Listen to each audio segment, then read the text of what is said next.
April 30th, 2014.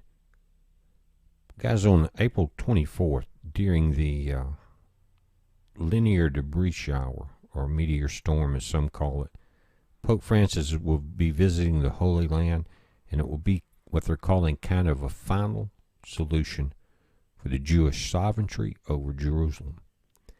It says, after visiting Amman, the Pope will be received by the President of the State of Palestine. Then the Pope will be received in the Phoenix Center of the Dahashe refugee camp.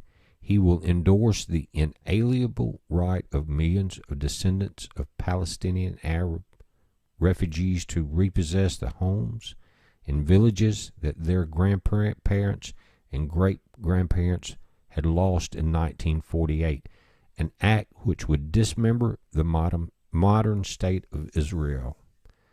The Vatican always presented the 1948 war as the source of injustice committed by Israel when it pushed away the Palestinian Arabs.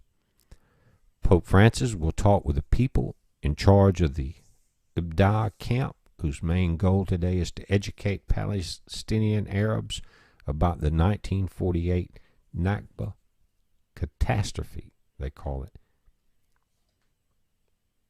This report goes on to say that Pope Francis will join the Grand Mufti of Jerusalem in the building of the Great Council of the Esplanade of the Mosque. It says it will be an implicit recognition of the Muslim control of the Temple Mount, Judaism's most sacred site in the world. The Pope's visit is taken to mean that Islam and Christianity superseded the Jewish religion and have the right to inherit its holy places. Divide and conquer.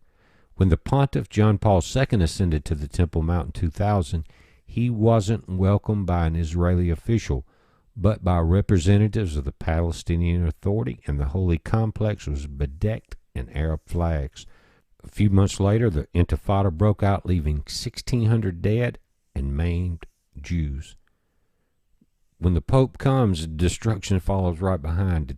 Does Pope Francis know that Sheikh Mohammed Ahmad Hussein, who will join the Pope last year, declared the hour of resurrection will not come until you fight the Jews?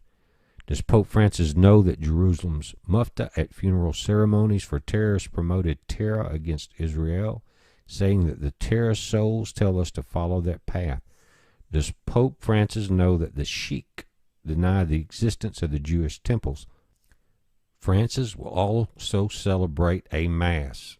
That's just what we need, another witches' ceremony. It says, in the room of the cynical in Jerusalem, are Jews aware of the immense symbolism of this event? Guys, I am. You are too. It says, the cynical lies on Mount Zion, where David and Solomon, Jewish kings of Judea, are considered by some researchers to also be buried. The Pope's Mass will be the culmination of a long campaign by the Catholic Church to regain religious stewardship over the place where Jesus is supposed to have broken bread, drunk wine with his disciples on the eve of his crucifixion. Guys, it just doesn't get any better than this. Are you aware what Daniel said about the abomination of desolation, sitting where he ought not? And do you realize we're in the end times? Things are moving so fast now, both with this, and we're watching the meteor storms come in, that now through tomorrow, the 1st of May, through the end of May, I'm going to run the Blog Talk show from 6 p.m. at night to 7:30 p.m. Central Time, Monday through Friday, starting tomorrow, guys. I will link to the show, and I welcome your calls. Heads up, be safe.